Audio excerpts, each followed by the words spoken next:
गरीब बहू की अमीर सास। अनाया एक सुलझी हुई समझदार लड़की होती है जो अपने दम पर अपने सपनों को हासिल करना चाहती है। अनाया की शादी करण नाम के लड़के से हो जाती है। विदाई के समय अनाया के आसपास उसके रिश्तेदार, उसके पिता सब होते हैं। बेटा, तेरी शादी हो गई है अब। मुझसे जितना हो पाया मैंने तेरे लिए उतना करने की कोशिश की है। मैं अब यही उम्मीद करता हूँ कि तुझे ससुराल में भी कोई कमी ना हो। अनाया बेटी, तू मेरी अपनी बच्ची की तरह ही है, इसलिए मैं तुझे समझा रही हूँ। तेरी सास खुद इतनी पढ़ी लिखी और कामयाब है। मुझे तो नहीं लगता कि वो तुझे अपनाना भी चाहती है या नहीं, लेकिन तू शांति से अपने ससुराल में सब कुछ संभालने की कोशिश करियो। जी बुआ जी, मैं पूरी कोशिश करूँगी कि किसी को शिकायत का मौका ना दूँ। बेटा, मुझे पता है कि तुझे अपना नाम बनाना है। बड़ी फैशन डिजाइनर बनना था तुझे, लेकिन शादी के बाद भी तेरी जिंदगी रुकी नहीं है। तू अब भी अपने सपनों के लिए पूरी मेहनत करियो। जी पापा, आप सब जानते हैं कि मेरा बचपन से ही सपना है फैशन डिजाइनर बनने का, और मैं अपना सपना किसी भी कीमत पर नहीं जाने दे सकती। अनाया अपने घर से विदा लेती है और अपने पति करण के साथ ससुराल आ जाती है। अनाया, ये है तुम्हारा ससुराल। माँ जी कहाँ है? वो दिख नहीं रही। अरे तुम्हें तो पता ही है ना, माँ को कितना काम रहता है, उन्हें कहाँ ही समय मिलता है। पर हमारी शादी हुई है, थोड़ा समय तो निकालना चाहिए ना। तुम बिल्कुल सही कह रही हो, लेकिन माँ की जरूरत वहाँ ज्यादा थी। सब लोग सच ही कहते हैं। शायद माँ जी को मैं पसंद नहीं हूँ, तभी तो वो मेरे स्वागत के लिए रुकी तक नहीं। अपने बेटे की शादी से ज्यादा जरूरी एक माँ के लिए और क्या ही हो सकता है। वो इतनी अमीर हैं, उन्होंने सोचा होगा कि उनकी बहू भी अमीर घर से ही आएगी, लेकिन गरीब घर की बहू आ गई, इसलिए उन्हें मैं अब पसंद भी नहीं हूँ। अनाया अपनी सास से खुद ही दूरी बनाने लगती है, लेकिन अनाया को ये नहीं पता था कि उसकी सास को अनाया बहुत पसंद थी। माँ, आपको पता है, अनाया को बहुत बुरा लगा। आप हमारी शादी में भी नहीं थी, और ना ही अनाया का स्वागत करने के लिए। हाँ करण, बुरा लगना भी बनता है, लेकिन मैं भी मजबूर थी। फैक्ट्री में एक वर्कर के सर में चोट लग गई थी। मेरा साड़ियों का कारखाना है, इतने लोग काम करते हैं वहाँ, उनकी सबकी हिफाजत का भी तो मेरा ही काम है ना। अनाया को घर कैसा लगा? और हाँ, आज भी मैं शायद मिल ना पाऊँ, इसलिए तुम मेरी तरफ से बहू को ये हार दे देना। ठीक है माँ। अनाया अब घर को समझने लगती है, पर अब भी वो अपनी सास को समझ नहीं पाती। कुछ दिनों बाद घर का सब काम करने के बाद अनाया काफी बोर हो रही थी। ये मैं क्या कर रही हूँ? शादी भी हो गई, अब मैं अपना काम करना शुरू कर देती हूँ। मुझे पता है मेरी सास तो कभी मुझे सपोर्ट नहीं करेंगी, पर मैं उनसे छुपकर तो अपना काम कर ही सकती हूँ ना। अनाया अब सबसे छुपकर अपना छोटा सा फैशन ब्रांड बनाना चाहती है। अनाया काफी जानकारी लेती है और थक हार कर बैठ जाती है। मेरे पास तो पैसे ही नहीं है, मार्केट की भी इतनी समझ नहीं है, लोगो भी जरूरी है।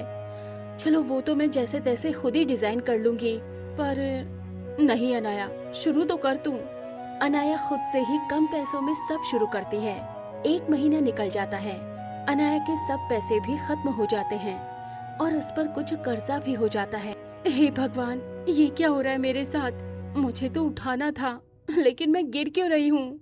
अब कैसे करूँ, कुछ भी समझ में नहीं आ रहा। अनाया को कुछ समझ नहीं आता है, वो काफी परेशान हो जाती है। तभी अनाया की बुटीक में एक आदमी आता है। आपका नाम ही अनाया है? जी हाँ, पर आप कौन? मैंने आपको पहचाना नहीं। मेरा नाम राजीव है, और हमारे शहर का जो सबसे बड़ा होटल है ना, मैं उसका मालिक हूँ। मुझे अपने स्टाफ के लिए ड्रेस डिजाइन करवानी है, और वो चाहिए मुझे कम से कम 200 लोगों के लिए बनवानी है मुझे वो ड्रेसेस। 10 दिन में ही चाहिए। क्या 10 दिन में? लेकिन यहाँ इतने लोग नहीं हैं, जगह भी नहीं है, इतने कम समय में कैसे होगा? आप उसकी चिंता मत कीजिए, मेरे पास लोग भी हैं और जगह भी है। मैंने आपके काम के बारे में सुना है, इसलिए यहाँ आया हूँ। मुझे विश्वास है कि आप मुझे नाराज नहीं करोगी, इसलिए मेरी एक पुरानी फैक्ट्री खाली पड़ी है, आप वहाँ अपना बुटीक खोल सकती हैं। कोई रेंट भी नहीं चाहिए मुझे। अनाया के लिए ये काफी अच्छा अवसर था। अब अनाया जमकर मेहनत करती है। धीरे धीरे कुछ ही लोग अनाया के डिजाइन को पहनने लगते हैं। ऐसे ही एक फैशन इन्फ्लुएंसर अनाया के डिजाइन पहनने लगती है, जिस वजह से अनाया का और भी नाम होता है। सब कुछ तो अच्छा चल रहा है, बस ये लोन भी अप्रूव हो जाए, सब ठीक हो जाएगा। 10 दिन से चक्कर लगा रही हूँ, अभी तक अटका हुआ है। मुझे नए कपड़े लेकर आने हैं डिजाइन के लिए। अनाया लोन को लेकर परेशान थी। अगले दिन अनाया अपने बुटीक में काम कर रही थी। तभी बैंक से अधिकारी आता है। मैडम, आपका लोन अप्रूव हो गया है। क्या लोन अप्रूव हो गया? पर इतनी आसानी से कैसे? मैं अब तक इतने चक्कर लगा रही थी तब तो नहीं हुआ। मैडम, बैंक ने आपको लोन दे दिया है। आप अपना अमाउंट बैंक आकर ले जाइएगा। अनाया की खुशी का ठिकाना नहीं होता। अनाया घर आकर खुशी खुशी खाना खाती है। अनाया को इतना खुश देखकर सावित्री को भी बहुत अच्छा लगता है। बस इसी तरह मेरी बहू को पता न चले कि ये सब मैं करवा रही हूँ। मैं बस यही चाहती हूँ कि अनाया अपने दम पर खड़ी हो, पर जहाँ जरूरत हो एक माँ की तरह वहाँ मैं खड़ी हूँ उसके साथ के लिए, लेकिन चुपके से। अनाया सच से अनजान होती है।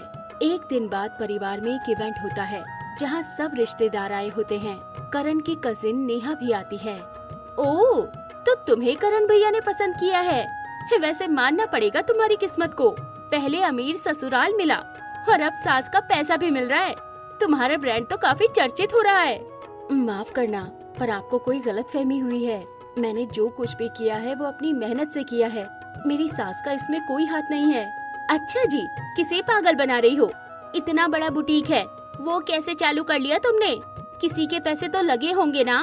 तुम तो गरीब घर से आई हो, तुम्हारे पास इतना सब कहाँ से आ सकता है? ये सब मेरी कमाई है। मैं मेहनत करती हूँ और मेहनत कामयाबी जरूर देती है। रहने दो, कामयाबी भी तभी मिलती है जब तुम्हारे पास पैसे हों, और वो तो तुम्हारे पास है नहीं। जरूर तुमने अपनी सास के आगे हाथ फैलाए होंगे, तभी तो कुछ कर रही हो। नेहा अनाया को काफी खरी खोटी सुनाई जा रही थी। ये सब सावित्री से सहा नहीं जाता। बस करो, अगर मैंने कुछ किया भी है तो वो सब बस अपनी बेटी के लिए किया है। हर माँ बाप अपने बच्चों के लिए करते हैं, मैंने भी कर दिया। बस इसमें कौन सी बड़ी बात हो गई? देखा, मैं कह रही थी ना कि तुम गरीब घर से आई हो, खुद से कुछ भी नहीं कर सकती। अमीर सास जो मिली है, अब 4 लोगों के आगे दिखावा भी जरूरी है। तुम्हारा कभी किसी ने ऐसे साथ नहीं दिया तो तुम्हें क्यों बुरा लग रहा है? ये सब कामयाबी मेरी बेटी की मेहनत से मिली है। मैंने तो बस हवा दी है, उड़ान उसने खुद ली। मैंने लोगों को बस अपनी बहू के बुटीक के बारे में बताया, पर सबको अनाया के डिजाइन इतने पसंद आते गए कि वो खुद ही वहाँ से अपना काम करवाने लगे। लेकिन अब कुछ मत बोलना। मेरी बहू ने जितनी मेहनत की है ना अपने सपने को सच बनाने के लिए, वो बस मैं जानती हूँ। रात रात भर उसने बैठकर डिजाइन बनाया है, जो तुम सोच भी नहीं सकती ऐसे डिजाइन बनाए हैं। लोगों को तो पसंद आने ही थे। माँ जी, ये सब आपने किया, आपने कभी मुझे कुछ बताया क्यों नहीं? मुझे लगता रहा कि मैं गरीब घर से आई हूँ, इसलिए आप मुझे पसंद नहीं करती हो। आपसे छुपकर मैंने अपना काम भी शुरू किया था। बहू, हमारी गलतफहमी तेरी शादी के समय से ही शुरू हो गई थी। मेरे पास समय नहीं था, लेकिन मैं तो तुम्हें बहुत पसंद करती हूँ। बल्कि करण को मैंने ही कहा था कि तुझसे शादी करे। तुझ जैसी लड़की मेरे बेटे को कभी मिल ही नहीं सकती। माँ जी, आप बहुत अच्छी हो। मैंने आपके बारे में गलत सोचा, पर जो दिखता है वो होता नहीं है। अनाया अपनी सास को गले लगाती है। उन दोनों के बीच के सब गिले शिकवे दूर हो जाते हैं, जिसके बाद अनाया अपनी सास के साथ अपना काम और आगे बढ़ाती है। मोरल: कभी कभी असली प्यार दिखावा नहीं करता, वो चुपके से तुम्हारा हाथ थामे रखता है जब तक तुम खुद। एक छोटे से गांव की पुरानी हवेली, जहां 2 बहुएं रहती थी। कहने को तो देवरानी जेठानी थी, पर मानो एक दूसरे की जानी दुश्मन है उन औरतों की जोड़ी। दोनों का अपना ही एक दूसरे से मुकाबला चल रहा था। एक दूसरे को नीचा दिखाना और अपने आप की तारीफ करना, यही सब चलता है। ऐसे ही एक सुबह देवरानी चंद्रिका अपनी सास के लिए पनीर की सब्जी बनाती है। माँ जी देखो, आज मैंने आपके लिए पनीर की सब्जी बनाई है। आपने बस कल बातों बातों में कहा था ना कि आपको पनीर की सब्जी खाने का मन है, तभी तो मैंने आपके लिए ये पनीर की सब्जी बना दी। अरे वाह बहू, मेरा बस मन था और तूने मेरा मन रख लिया। चंद्रिका की तारीफ हो रही थी और वो काफी खुश भी थी कि तभी वहाँ जेठानी कमला दाल खिचड़ी लेकर आ जाती है। ओहो माँ जी, आप किसकी तारीफ कर रहे हो? ये तो आपको अच्छा खाना खिला खिलाकर मारी देना चाहती है। आपको 4 दिन से दस्त लगे हैं, उल्टी हो रही है, और अब ये बात पूरा गांव ही जान चुका है फिर भी ये तेल मसाले वाला खाना। दीदी, मैंने माँ जी के लिए बड़े प्यार से पनीर बनाया है, आप अपनी नाक मत घुसाओ इसमें। 4 दिन से तो माँ जी खिचड़ी और दलिया ही खा रही थी ना, आज पनीर खाएंगी माँ जी। ओहो, खुद को तुम समझ क्या रही हो? तुम बस अपनी 4 तारीफ के लिए माँ जी की सेहत के साथ खेलोगी। ऐसा मैं बिल्कुल नहीं होने दूंगी। माँ जी की हालत में सुधार है, पर इसका मतलब ये नहीं कि वो पूरी तरह ठीक हो गई। कमला, बहू बिल्कुल सही कह रही है। पनीर और स्वादिष्ट खाना तो जिंदगी भर खाया जा सकता है, अगर हमारी सेहत ठीक रहे तो। सुन लिया ना, पापा जी भी यही चाहते हैं जो मैं कह रही हूँ। ये तुम्हारी चालें ना मैं अच्छे से समझती हूँ। कल सब लोगों ने मेरी साड़ी की तारीफ की थी और आज भी बस मेरी तारीफ होने ही वाली थी कि मिर्ची लग गई और चली आई मुंह उठाकर यहाँ। मिर्ची तो अब तुम्हें लग रही है, तभी तो देखो मुंह भी कैसा लाल हो गया है। तुम दोनों अब क्या हमें शांति से खाना भी नहीं खाने दोगी?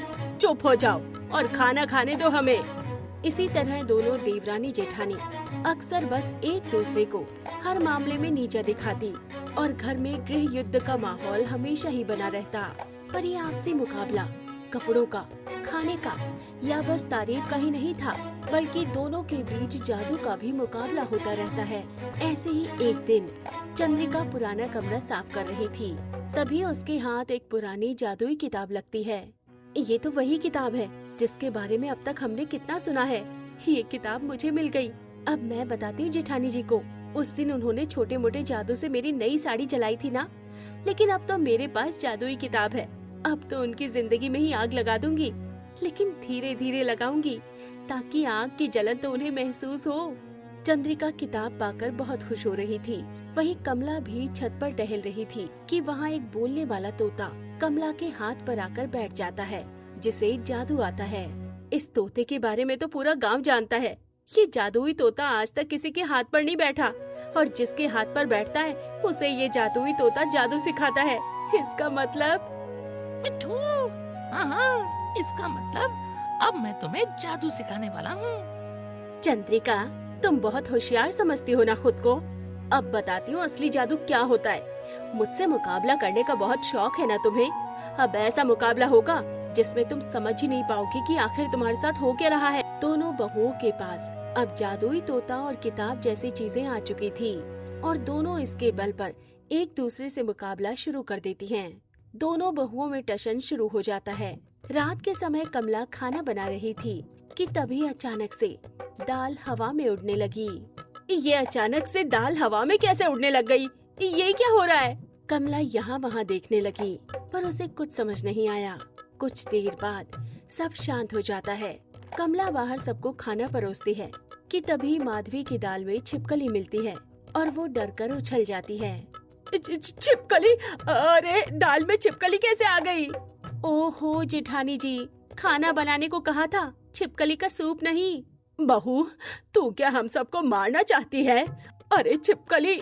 कमला छिपकली उठाती है, पर वो नकली थी। अरे माँ जी, ये नकली छिपकली है, ये पक्का चंद्रिका का ही काम है। माँ जी, आप तो जानती हो मैं तो आपके साथ ही थी। बहू, तेरा ही ध्यान यहाँ वहाँ हुआ होगा, चंद्रिका मेरे साथ ही थी। बहू, आंखों का इलाज करवाना हो तो बता दियो, अच्छे डॉक्टर को दिखवा देंगे। सब लोग कमला का मजाक बनाने लग जाते हैं। कमला का मुंह बन जाता है और ये सब देखकर चंद्रिका बहुत खुश होती है। अगली सुबह चंद्रिका अपनी साड़ी को प्रेस कर रही थी कि तभी कमला जादू से प्रेस का वजन बढ़ा देती है, जिससे चंद्रिका प्रेस उठा ही नहीं पा रही थी। अरे, ये प्रेस अचानक से इतनी भारी कैसे हो गई? उठ जा, जल्दी कर, नहीं तो मेरी सिल्क की साड़ी जल जाएगी। चंद्रिका काफी कोशिश करती है पर प्रेस को उठा नहीं पाती और उसकी साड़ी जलने लगती है। तभी कमला हंसते हुए आती है और बड़ी ही आसानी से प्रेस उठा लेती है। ओहो, अरे चंद्रिका, क्या हुआ? तुमसे ये हल्की सी प्रेस तक नहीं उठाई गई? लेकिन अब तो देर भी हो गई। देखो, तुम्हारी साड़ी में एक नया डिजाइन बन गया है, बिल्कुल प्रेस की तरह ही लग रहा है ना? ये आपने ही कुछ जादू किया है ना? आपकी वजह से मेरी इतनी महंगी साड़ी जल गई। आपके अंदर दिमाग भी है या नहीं? अरे, मैंने जादू कर भी दिया तो क्या हो गया? तुम्हें भी तो जादू आता है ना? तुम अपने जादू से मेरे जादू को मात क्यों नहीं दे पाई? अरे हाँ, तुम्हारा जादू तो फीका है ना, ज्यादा मेरे सामने हंसने की जरूरत नहीं है। अरे, अब ये क्या बात हुई भला? तुम हंसी दिलाने के काम कर सकती हो और मैं हंस भी नहीं सकती? अच्छा अब ये अपनी साड़ी समेट लो, क्योंकि पहनी तो जाएगी नहीं। कमला अच्छे से चंद्रिका से अपना बदला लेती है और चंद्रिका भी कुछ नहीं कर पाती। उसी शाम कमला झाड़ू लगाने के लिए जैसे ही झाड़ू उठाने जाती है कि झाड़ू अपने आप हवा में उड़ने लगता है। ये झाड़ू हवा में कैसे उड़ रहा है? अरे जेठानी जी, जाओ ना, पकड़ो झाड़ू को, देखो कैसे हवा में उड़ रहा है। तुम क्या समझती हो, मैं ये झाड़ू पकड़ नहीं पाऊंगी, रुको तुम। कमला झाड़ू को पकड़ने के लिए उछलती रहती है कि तभी उसका पैर फिसल जाता है और कमला का मुंह बाल्टी में चला जाता है जिसमें पोछे का गंदा पानी था। अरे अरे अरे, आपको तो बड़ी जल्दी अपनी सही जगह मिल गई, गंदे पानी में। वाह, ये भी सही है। कमला का गुस्से में खून खौल जाता है। वो खुद को साफ करती है और फिर अपनी देवरानी को परेशान करने के लिए तरकीब सोचने लगती है। सब लोग एक साथ बैठे थे कि तभी पंखे का मुंह चंद्रिका कमला की तरफ कर देती है और सामने रखी लाल मिर्च कमला की आंखों में चली जाती है। मेरी आंखें! अरे जेठानी जी, आप तो खुद ही मिर्च हो, आपको भी मिर्ची लग सकती है क्या? चंद्रिका अपनी जेठानी को परेशान कर रही थी, लेकिन वही लाल मिर्च उसके बेटे सोनू की आंखों में भी चली जाती है। माँ, मेरी आंखों में जलन हो रही है। हे भगवान, ये सब क्या हो रहा है हमारे घर में? सब लोग तो यहाँ बैठे हैं, फिर पंखे का मुंह इस तरफ कैसे हो गया? और तो और लाल मिर्च यहाँ थी ही नहीं, वो कैसे आ गई? पता नहीं आजकल हमारे घर में क्या हो रहा है। दोनों के जादू से अब घर में काफी नुकसान होने लगा, क्योंकि वो दोनों जादू किसी की मदद के लिए नहीं बल्कि एक दूसरे को नीचा दिखाने के लिए कर रही थी। और साथ ही साथ घर में सब लोगों के बीच भी डर का काफी माहौल बन जाता है। उसी शाम चंद्रिका सीढ़ियों से नीचे आ रही थी कि कमला जादू से वहाँ तेल गिरा देती है। अब आएगा ना मजा। कमला इंतजार कर रही थी, लेकिन सीढ़ियों से पहले मनोहर आने लगा और वो ही गिर जाता है। मनोहर की आवाज सुनकर सब लोग वहाँ आ जाते हैं। जमीन पर मनोहर को देखकर सब काफी हैरान भी हो जाते हैं। आप जमीन पर क्या कर रहे हो?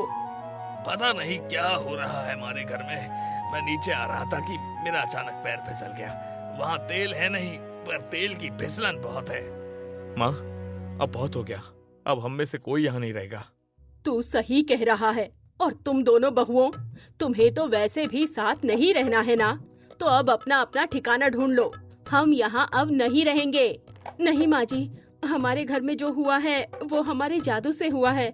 मुझे जादुई तोता मिला था जिससे मैंने जादू सीखा, और मुझे जादुई किताब। माँ जी, हमने जो किया उसकी सजा घर तोड़कर मत दो। हमें हमारी गलती का एहसास हो गया है। हाँ माँ जी, हम सब साथ ही रहना चाहते हैं। ये सब तुमने किया है तो ठीक है, अब अपनी गलती सुधारो। हम सब तुम्हें तभी माफ करेंगे जब हमें विश्वास होगा कि तुम दोनों सुधर गई हो। इसी के साथ अब दोनों बहुएं अपना मन मुटाव खत्म करके परिवार की एकता पर ध्यान